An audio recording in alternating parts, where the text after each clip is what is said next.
Hey YouTube, this is Foo3112 back again. So today I'm just going to go over my collection, kind of show you guys what I have been into over the past few years, and also kind of let you know a little about my background as far as how I started collecting or why and such. So before we get into the cards, I kind of want to discuss again how I got into this.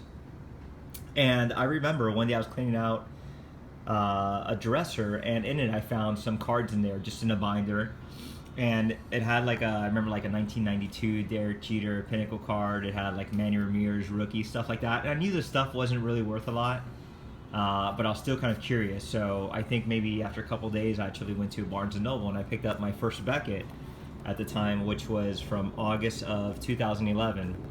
And this is with Derek Jeter on the cover though. So I just kind of went through it and looked at prices and such, and kind of see where I was standing as far as the cards I currently had. And just like many of you, I realized that a lot of my stuff really wasn't worth much, but I still collected, all the heavily sought out after 80s cards and 90s cards, things like that. And of course, as time progressed, eventually I started dealing more with SMR. And this was the second one I think that I owned, but I started buying my first graded cards around like 2013. And I think the first one I had was from like July. So this one's the August one from 2013 or such. And or maybe it was like 2012. I don't remember though, but of course then once you get into there, then kind of start reading a little more about the history of cards and things like that. And I had started becoming more serious about collecting in general. So I tend to go for like certain players. I just don't buy anybody. I mean, it's cool like if you have a Carlton Fisk rookie or whoever else, but I tend to kind of go after, I don't know, more like the heavily sought out after players, I guess. Like the Mike Trouts, or maybe it's like Mickey Mantle, things like that. My favorite player though, however, is Jose Canseco. It was since I was a kid. Still is today, as far as favorite player overall, I should say. And okay, so I guess let's just get into the cards. There's really not much else to say besides that. And so the first one we're going to go over, and I'm not going to make this too long because there's kind of a lot of cards to go over. These are just authenticated ones, and these are authenticated but autographed ones, okay? So some of these cards you guys have probably seen in other videos. Myself, I haven't seen some of these in over 2 years. But here you go. So the first one, 2017 Topps Aaron Judge rookie. This is in 10. This was one that I actually bought in a pack and pulled it out myself. So there's that one. One that I bought last year early in the season was 2013 Bowman Chrome Aaron Judge, and this is the auto one. So this is actually a really great card to own, and kind of after I saw what Mike Trout did as far as his cards, I kind of decided to at least get an Aaron Judge rookie, since I missed out on the Mike Trout opportunity early on in his career. So there you go. Third one here is 2012 Topps Update Bryce Harper. And if you're kind of wondering, I'm kind of starting from like 2017 to the older years, I should say. Okay, so 2012 Topps Update Bryce Harper. This is actually a card that I'm surprised you could actually still pick up under $100.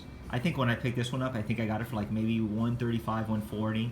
I don't exactly remember though, but I expect this one to go up. And it's kind of weird because him and Mike Trout, I mean, if you do look at their numbers, they're pretty much identical, and they pretty much both started around the same time. I mean, these guys are just like dueling, like kind of like, I guess, George Brett and Robin Yount as far as their numbers. So his careers are identical though, but I think personalities do go long ways, where Mike Trout has more of a kind of like a humbleness about him, as opposed to Bryce Harper that, just kind of came in like with this cockiness to him. And that's the only difference I see, because I mean, they both do play hard, but definitely I think people favorite Mike Trout's personality over Harper though. But this is still a great card to get, again, under $100 if you do want it right now. Plenty of them on eBay. All right, another one, which was 2011 Topps Update Mike Trout. And this card, I remember this card when it was like $100 in a 10. I do remember that a few years ago. And then I think I made a video last year showing that this card was rising significantly in price, and it actually has. It's kind of cooled off a little bit, especially since he's hurt at the moment. But this card, I have seen it sell for, I think, just over $650. I think right now they sell for about $550, but still, great card to own. Fortunately, I did buy it a little early on, so I didn't have to pay that $500 price tag that is out there today. $500 and above, I should say.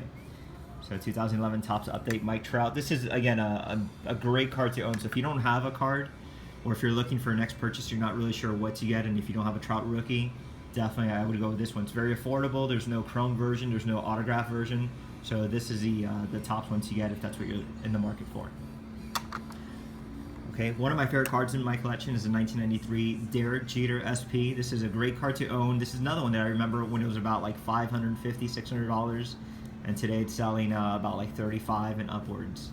So just insane. And of course, I keep telling everybody who listens that this card will be a $5,000 card come about maybe 2020, maybe between January and July or so once he gets in. So again, Derek Jeter right here, great card to own. If you can't get this one, then definitely at least get an 8, but this is a card that every collector I think must have. I mean, definitely like one of the top 5 Yankees if you think about it. You got Babe Ruth, you got Lou Gehrig, you got Joe DiMaggio, you got Mickey Mantle, and you got Derek Jeter. So I think, you know, he's in a good class with those names. 1991 Topps Jose Canseco, but this one is a Desert Shield, of course, a little emblem right there, and it's basically that these were given out to military members, I believe, in during the Gulf Storm era, which was like the 1991 era, of course. And these cards have actually become harder to find as time goes on. But I did have the opportunity to pick one up a few years ago, and I think I got this one for like $90 on eBay. So 1991 Topps Jose Canseco Desert Shield. And again, these actually do not come up that often, so this is going to stay in my collection for a while. Another one that I have, 1989 Topps Tiffany Jose Canseco. Great card to own. Love the Tiffany's, love the 89. That's kind of when I really got serious into collecting baseball cards. Although I do remember buying them like in 1986 through the Ice Cream Man and stuff like that. You guys might be too young to know what Ice Cream Man is, but it's basically those ice cream trucks that would pass by, kind of like how the food trucks. Well, they had ice cream trucks that drive around neighborhoods and actually sell to kids. Very popular in the 80s and 90s. Today, I mean, if you see one, it's more nostalgic than anything, but they're really out of business today. So 1989 Topps Tiffany Jose Canseco. Again, I remember buying packs of these cards. The regular Topps, of course, not the Tiffany's. Back when I was about 8 or 9. Also 1987 Fleer Michael Jordan. So eventually I do want an 86, and I do have plans to pick one up. I just don't really want to say too much right now. But you might see one in a future video. But you're going to settle right now for the 1987 Michael Jordan Fleer. This is in a 10. A great card. I mean, not else much to say about it. Alright, and from 87 we're moving on to 1986 Fleer Jose Canseco. This was a big card back in the day. So somebody actually gave me this card raw. They know I'm a big fan, and they sent it to me, and I submitted it. Came back at 10. Not that's worth really anything, but still pretty cool though. Big card for all you 80s guys. 1986 Dunrush Jose Canseco. And not big in the sense that it's an expensive card, more like, once again, nostalgic. This card was pretty big back in the late 80s, I think around 88, 89 when Canseco had that 40-40 thing going on. This card was selling upwards of up to $125 or more, I believe. Just raw, that is, before even grading began. So, great card to own. Probably one of the most iconic cards in the 80s era. That, besides like the 1984 Don Mattingly. Oh, and also the 84 Clemens is a great one too. Not the most expensive ones, but iconic ones. 86 Topps Traded Jose Canseco. So when I first got into collecting, I remember I'd buy raw cards, and then somebody told me, hey, why don't you just buy graded ones? Like, they're really not too expensive. And I think at the time this one's like $20. I think now it sells for like $35 to $40 in a 10. But I did pick this one up for about $20, and it was the first graded card that I ever did purchase. I think back around maybe 2012. I'm gonna say, yeah, I think it was like 2012. Now that I think about it. But I remember like seeing this card as a kid and just being like, wow, this is an amazing card. So, all right, now we're going to, these things are stuck together. Give me a second. Ugh. All right, hang on one moment, okay? There we go. All right, 1985 Topps Joe Montana. This card right here, I mean, it is pretty much the definition of a 10. 4 sharp, strong corners, also immaculate centering. Great card to own. And at 85, I feel it is very underappreciated.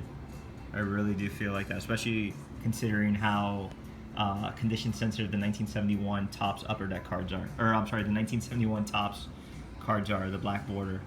But yeah, these cards are great though.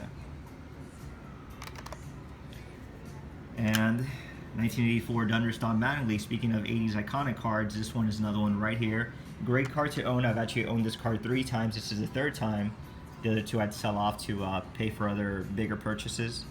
But this one, I'm staying with this one. And actually, all these cards that I have here, I mean, I don't plan on selling any of these actually. So just adding on to it. So 1984 Donruss Don Mattingly. This is a great card to own. I think right now it's going like in the $700 range in the 10. But 9s, I mean, if you can't get this in a 9. I think the 9s are about like $65, $70, and you could find a really nice 9s out there. Just the only thing to consider with the 9s is just watch out for its centering. But as far as the 10, I think that this one has perfect centering. I've actually gotten a ruler and measured it out, and yeah, everything added up. So 1981 Topps Joe Montana. So this card, very hard to find centered like this. This card is amazingly centered, and these corners are just immaculate as well on this 1981 Topps Joe Montana. And this is a rookie card. Of course, the 81 Montanas all look the same. The back, I've seen even 10s that look like this. I don't think I've seen a 10 that looks I don't think I've seen a 10 that has perfect centering. But 1981 Topps Joe Montana, beautiful card. I mean, oh, and those marks, by the way, are on the case, they're not on the card itself. As you can see, the line runs down past the case. But this one I did pay above the normal price, just because the center was immaculate, and this looks like a 9.5 in my eyes at least. So, all right, skipping the 70s, going straight to 60s. So 1968 Topps Roger Maris. I'm a big Roger Maris fan, as well as Jose Canseco, and I used to actually have, I think, just about all the Maris cards, and over time I did have to sell some off just to, again, pay for bigger purchases, but I've had to rebuy some, including this one. I think this is like the 3rd one I've owned of this card. But this one is another one that, again, has perfect centering, I believe. I mean, this one, it looks like a 10. It really does. The back is a little off, nothing crazy.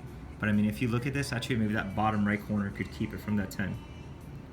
But I mean, look at the left one to up here. So I don't know, it's pretty close though. So 1968 Topps Roger Maris. 1967 Topps Roger Maris. Now with this one, there's actually no 10s of this card. The highest in the pop report is actually the 9s. So this is a great card. I remember buying this one off Probstein back around like 2015. Great card, great 9. And what definitely appealed to me was the centering above. I mean, the color on this card, but the centering is just magnificent. Just take a look at that. Beautiful card. 1968 Topps Roger Maris. And then I remember also picking up this one, and this one was from a PWCC auction. This is before they had like the high grade or whatever they have now, I forgot. But this is 1962 Topps Roger Maris, and this is probably the best 8 that I've seen. I'm gonna come up here close. This one had the old holder, and I had to buy the new one at the time. Now I think they have even newer ones. Actually, they do. But great card to 1968 Topps Roger Maris, of course, #1, due to his amazing 61 season where he hit 61 home runs, breaking, of course, Babe Ruth's record. Beautiful card. And of course, you can see a little green streaks over here, or excuse me, down here. Common issue on the 62s, but I don't think I've seen the 9 that has it, which I think it's what's keeping it out of a 9 holder and even an 8.5. But certainly happy with this card. Probably my favorite in my collection, I think. Alright, so 1961 Topps Roger Maris 8.5. This is one that you never see on eBay anymore, I think because the pop report is low on it.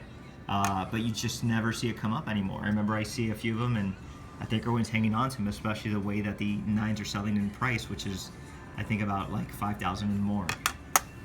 So this one, I remember it was on eBay, and I think somebody had a price of, I think, like $13.50, buy it now. And actually wrote to a person, asked if they would do, I think, 11, and they came back with 11.5. You know, $1,150.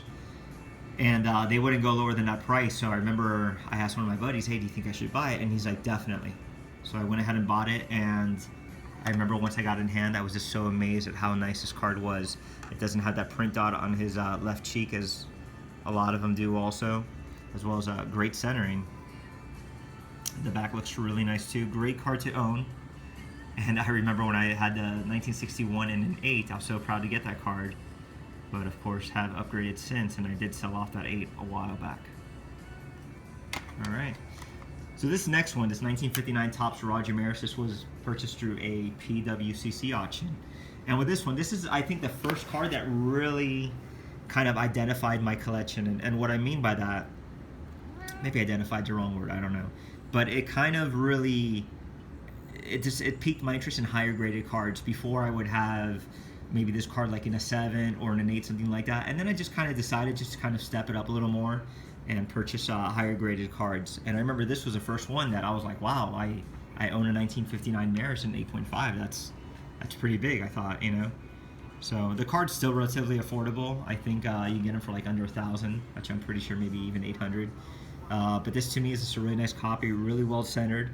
And there's times that I have come across seeing this card in 9, and I've passed on it simply due to the fact that I can't find a 9 that I like that's better than 8.5.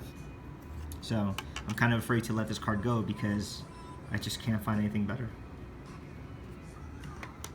Alright, and sticking once again with the Maris theme is 1958 Topps Roger Maris. Great card to own. I really do love this card, and I owned it, I remember, in a 7, and then I picked it up in an 8 not too long ago, and I actually showed it off in my other video from before. This is a 1958 Topps Roger Maris. This is rookie. And what I love about this card is that it's, I mean, the corners are spectacular, and if you look at the printing on this card, I mean, usually it comes out like blurry, or the color scheme, like the orange is off, or it comes like double printed, and it just looks horrible though. But this one looks amazing though, you know. So a little bit off center here, you know, like a little tilt going on there. But I mean, I can't really find another 8 that's better than this as well. And I would look at these cards, or look for them on eBay and such. You know, it's a card show, and I actually picked it up, and I just thought I really needed to have this one in my collection. Alright, and then we have a 1956 Topps Mickey Mantle. And I remember this card. This is, like, when I say that I've sold some off, like when I had the, what was it? I had like the Maris, the 58 Maris. I had it like in a 7 and I sold it off. I had like in 1980 Henderson in a 9. I had the Griffey Upper Deck in a 10. I had the 84 Donruss Mattingly in a 10. What else? I had, I think, like a 66 Maris in a 9. I also had, I think, a 64 Maris also in 9. So there's quite a few cards I'd sell to actually purchase this one though. But this to me is just an amazing card. I mean, this is one I'll send in the safety deposit box. And I was just looking at this card, and this card is just looks magnificent. I mean, sure, it has the print dot up there right above his hat, but otherwise, I mean, these corners are just magnificent. They really are. And the center, and I mean, look at this. Look from like top to bottom, and then look left and right. I mean, it's like it's dead centered. So this card is really awesome, actually. Yeah, I had to sell about, I think, like, I don't know, I think it was like 12 cards to buy this one. So, but great card, and again, this is my first time looking at this card in person over 2 years. So 1956 Topps Mickey Mantle in an 8. Great card. 56, Triple Crown year. Alright, 1939 Play Ball Joe DiMaggio. This card to me is insane. This card should be at least an 8.5. And the reason why I'm not going to say 9 is see that print out right there. That's the only reason I'm not going to say 9. But otherwise, I have seen 8.5s that look like this.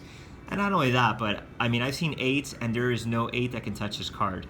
As far as another Joe DiMaggio, 1939 Play Ball, there is no other one that can touch this card. There really is. And I've looked at them. I've been sent this one in for PSA for review. They still came back with an 8. All I can say that they're haters. I mean, this card looks amazing. When you think about it, I mean, 1939, that's like 80 years ago. You know, I mean, that someone actually kept the card in this condition, this well preserved. It's just amazing. It's phenomenal. And I remember this card actually used to belong to a buddy of mine, and I would tell him, hey, if you're ever going to sell this card, let me know. And he would say, yeah, I'll let you know, I'll let you know. And then he would end up selling stuff, and then he would, of course, sell it to these big-time dealers like PWCC or Probstein or other big dealers that I'm not even going to mention. And actually happened to stumble across this card that one of these big dealers had, not from those two, but another one. But the thing is that I knew the person because him and I had a relationship as far as dealing cards. So I bought stuff from him, he's bought stuff from me. So he had this card, and he actually sold it to me, and he wanted a little more for it. And I asked him, hey, you know, like, can we go a little bit lower on the price? So he did as a favor to me, but I had to sell about 8 cards to get this one. And I remember just getting it in hand and thinking that it was completely worth it. And this is a card that, you know, I don't see myself selling anytime soon. That one along with the 56 Mantle there. But this is a great looking card. And I owned this card, I think, in 4.5 back in the day. So now to have this card in an 8, you know, I still gotta pinch myself. Amazing card. All right, so that's it for the regular ones, and now these are gonna be my graded ones. Okay, so all these Magleys you're gonna see, these are cards I did get authenticated myself, meaning that I did get him in person, as he is the manager of the Miami Marlins, so I see him quite a bit. So 1984 Donruss on Mattingly. I actually owned 3 of these total, but I sold off the other 2. But this one is my favorite out of the 3 that I had. So beautiful card, beautiful signature. All right, and then we go into 1985 Topps as well. Great card to own. Okay, I actually got this card signed again. It's not holdered, it's just in a top loader. But I have this card, or not in a top loader. I forgot those card sleeves. And I actually have it in blue also. So eventually I will get authenticated. So this is so I have 2 of these 85s. Then I also have the 86 Topps.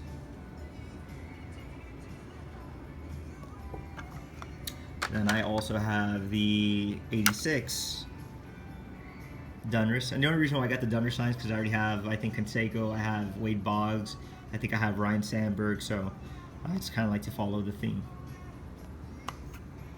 So, and we have one of my favorites, which is the 87 Topps, signed beautifully in blue. Okay. And then we have another 87, but this one is the Tiffany version. So as you can see, Tiffany has the gloss, and then the regular one just has like the regular standard cardboard. So, beautiful card. I try to get all my cards signed. I try to find the best possible condition cards and get those signed. So, very attractive card. Then also with the 87, this is the Fleer. Looks great with the blue on blue background. And then we also have the 88, which of course a lot of 80s guys remember this picture on the 88 packs. The wax packs, or the wax box I should say, for the Topps. And then also another one, this is a Tiffany one. So as you can see, this one's glossy, and this one is a standard one. So glossy one, got in blue, standard I have it in black. And also have, I think, an 89 signed, 89 Topps, this is a regular one. And I also have an 89 Fleer, and I think a couple others. So try to get them when I can. Then we have a 93 Topps Derek Jeter. This one I actually bought online because, as I said, I mean, once he gets in, the prices are going to spike up even more. So this is the reason why I got this one. It was the centering. I mean, it's just amazing. 1993 Topps Derek Jeter. Amazing centering. It's actually become quite hard to get now. At first, when he came over to Marlins, he signed quite a bit, and he's definitely slowed down. So, beautiful card. And then also 1993 SP Derek Jeter. This one I also did buy on eBay. And the reason why I got this one was because I love the card. It's a phenomenal card. The only thing that really stands out on this card is that little corners, a little chipping right down there and such. But that's nothing. I mean, let me see if you can look at it really good. Aside from that, I mean, the other corners look really, really good. And the corner looks good on this. This has a little chipping towards the bottom. All right, really nice card. I mean, this card maybe could even be a 7.5 or an 8, I don't know. All right, this is one that I actually did get in person from Jeter. This is the the 2014 Topps. 2013 Topps.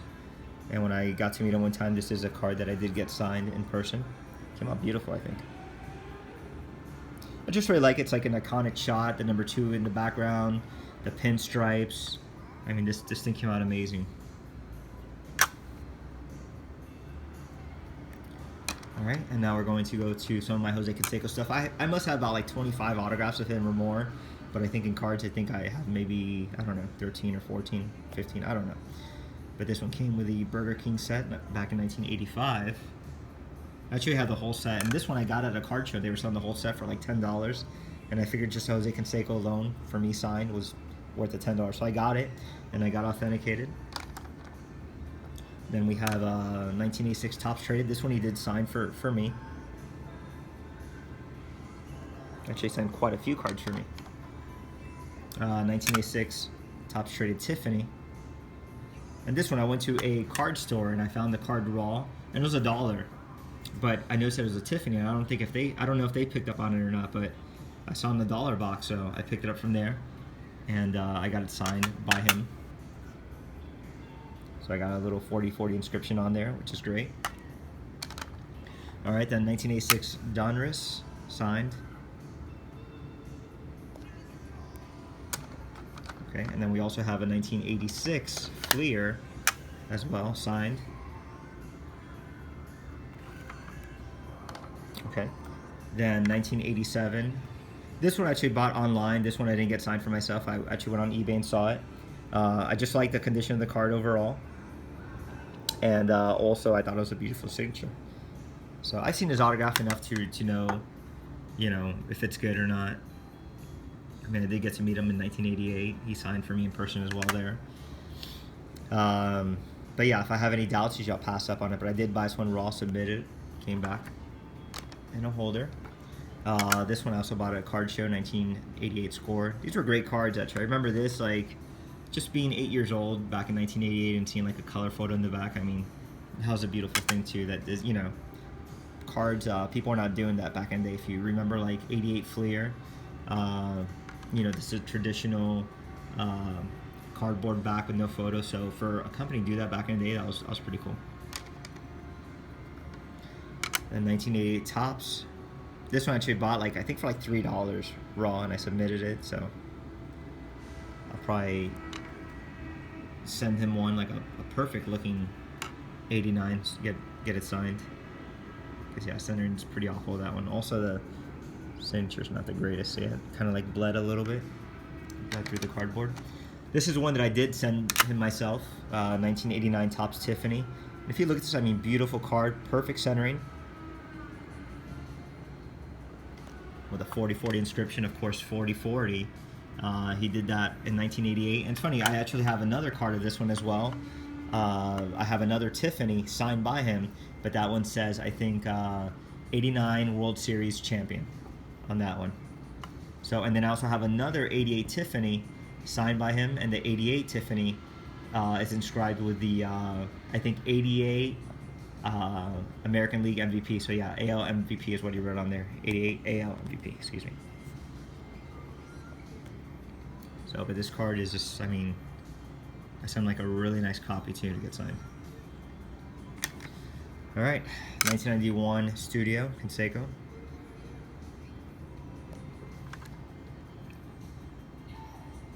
That's funny. Hobbies and interests: bowling, listens to rock music. Favorite TV shows are Unsolved Mysteries and Cops. And he collects cars. Collected cars. All right, 1991 Donruss Elite.